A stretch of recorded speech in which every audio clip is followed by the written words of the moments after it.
Манай төв одоо том станцд маань бас том хэмжээний одоо 1-р зууханд засвар орж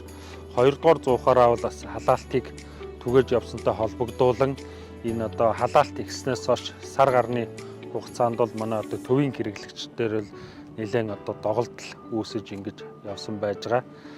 За энэтэй холбогдуулан бас одоо дөрвөлж компанийнхаа удирдлагуудтай бид нар уулзаж нөхцөл байдлыг энтер ярилцсан. Тэгээд одоо 3 хоногийн өмнөөс бол манай